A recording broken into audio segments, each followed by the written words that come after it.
that Yeah. idiot Herman Mashaba was saying, oh, What did he Action say? SA has done a wonderful thing for the people of South Africa. Tax relief, he calls it.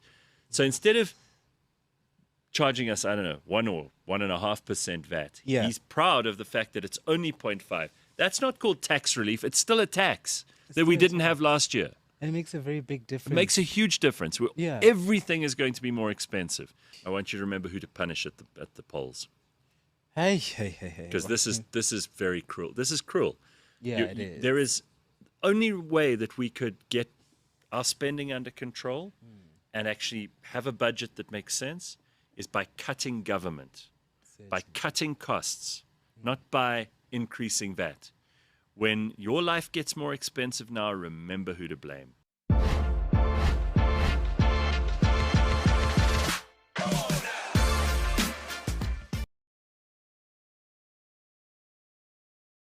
It's not acceptable. In a time where we're being told that the country is going through 43% unemployment rate, 62% of young people that are unemployed, and a GDP growth rate that is tittering between 0.1 and 0.6%. And then we're going to hear that our taxpayers are using 3 million rand in New York. It is unconscionable. It is intolerable. And you should be the ones that are better leading in exercising discernment on how much money gets spent, especially with conferences. You know this. You are in leadership. I'm sorry, DJ, that's not good enough. That is not good enough. You can't come on air and say, yes, we spent 3 million rand of a taxpayer's money and we have learnt our lesson. 3 million rand you've spent of taxpayers' money and you're saying that you learned your lesson. That's not good enough. Okay, South Africans, this is actually scary. A report has just come out which reveals the rate at which the cost of living in South Africa has increased over the past 5 years, and the results are shocking. Just listen to this. Since 2020, electricity prices have increased by 68%. That's almost doubled, while water prices have increased by 50%. And this isn't just a case of normal inflation, because according to the study, which comes from the Competition Commission, who monitor financial ethics in the country, this is a, quote, much higher rate than general inflation, which was 28% over the same period. So prices are increasing way above inflation, and it exceeds the level at which South African salaries are increasing, because over the same period of 5 years, the average South African salary has only increased by 25%. But guys, unfortunately, it looks like it's only going to get worse, because Eskom recently announced in a very controversial plan that electricity tariffs will increase by another 17% over the next 2 years. And simply put, South Africans are fed up.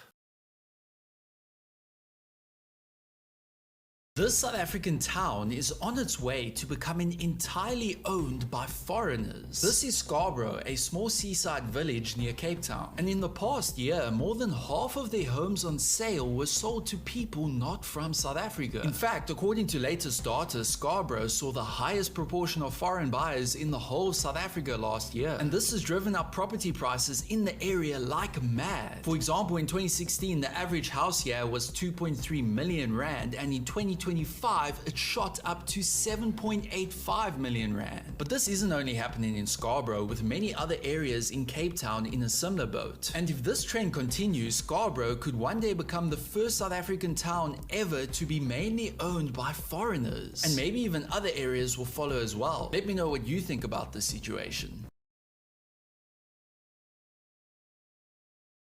Abroad, you guys are constantly checking your weather apps. Here in South Africa, we are checking our petrol price billboard. 21 rand! Was it just 20 rand yesterday? Here in South Africa, the government's load shedding implementations is breaking our appliances. And what does the president have to say? Hey, old age. Buy new modern stuff. It lasts longer. So we're in stage 5 load shedding, and electricity tariffs have just gone up by 32%. In other words, Eskom is now charging us more in order to provide us with less electricity. One of my friends was like, this is every capitalist dream where you increase your revenues by decreasing production and decreasing supply. Yeah, narrator, shout out.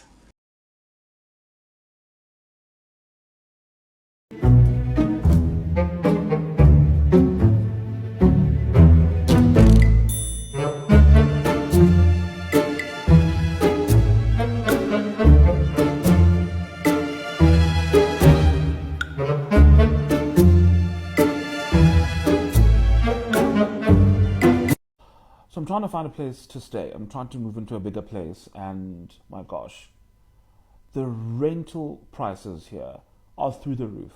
It's insane. I don't know how people do it. I don't think I'll be able to afford to move. But I need to know, why are some of these places so expensive? Like, did Beyonce pee on the walls or something? Or what?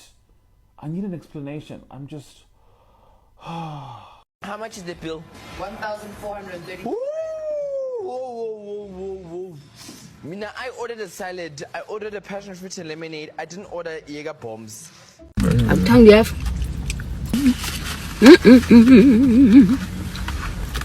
I'll turn that paper Hello, hi. A South African living abroad, currently visiting home. Guys, inflation is bad. Like, when I say it's bad, and they are currently increasing the VAT, or whatever they call it, I think it's a VAT.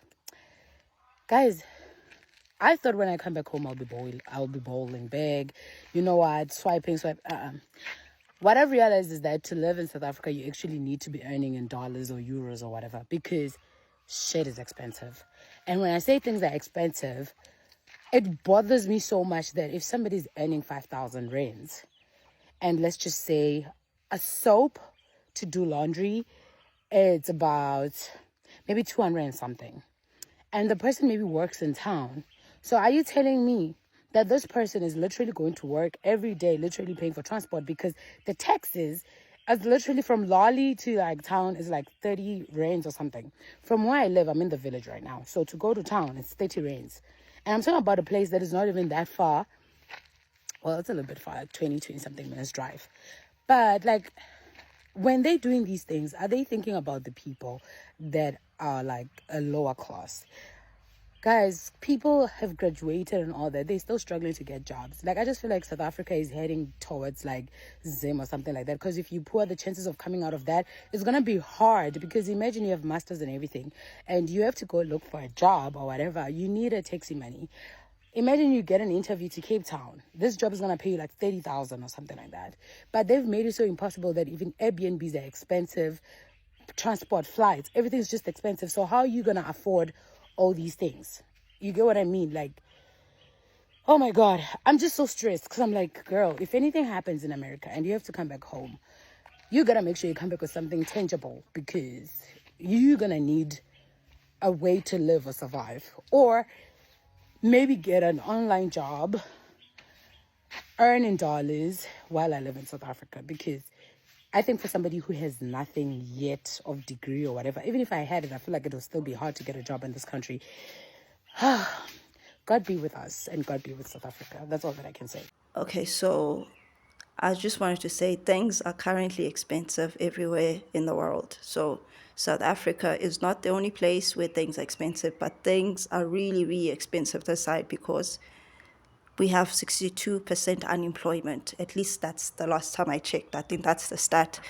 But we're sitting on 62%, which means that the government still has to tax the people, unfortunately, that are also not working, so that the economy can survive. So the only way of doing that is to tax people through petrol. As much as you're not working, you might have, a car and a little bit of petrol, so they'll get you that way.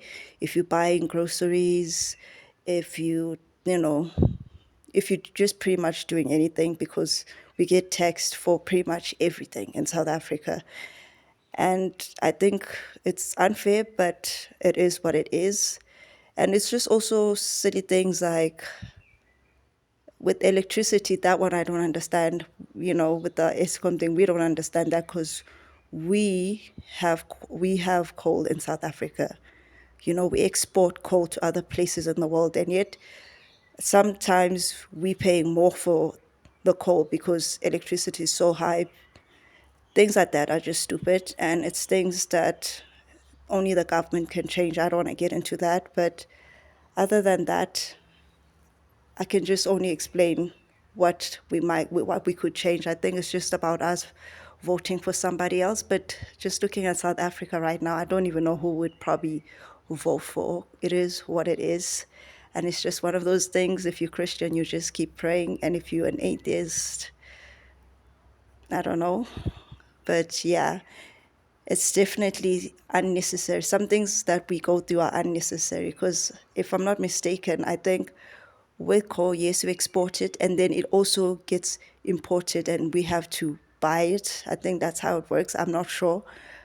But there's a lot of things that we get charged for that are stupid because there was also some guy who's South Africa and also lives in Europe, and he was explaining that he placed 10 euros for internet, and that's unlimited.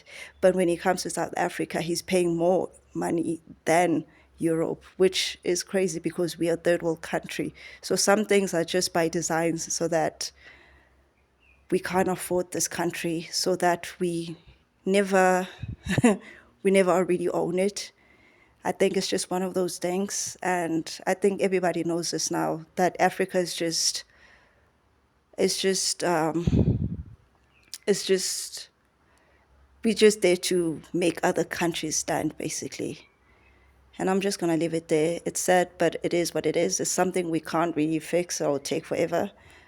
But it is what it is. And it's not helping with the Americans and the Europeans that have also moved this side. I did explain that in my other video, because now they're making it seem like the prices are not so bad, especially in Cape Town. I'm not even touching that. I touched on it already. Because even in Cape Town, like, what's this guy's name? Cool Story Brew explained that there's currently a land.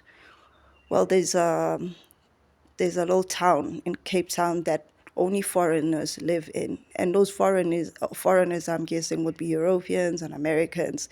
So them just being here as well is not making it easy, because it just means that things are still going to get more expensive, because clearly some people can afford it, and they're not going to.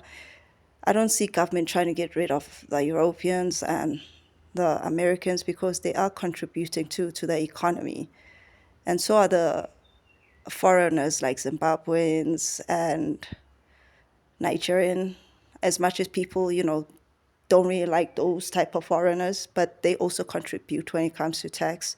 So I don't see foreigners going anywhere, because why would they? Because they're contributing. So it's just one of those things. It is what it is. Just leave your comments and let me know what you'll think too. And I'll just leave it there.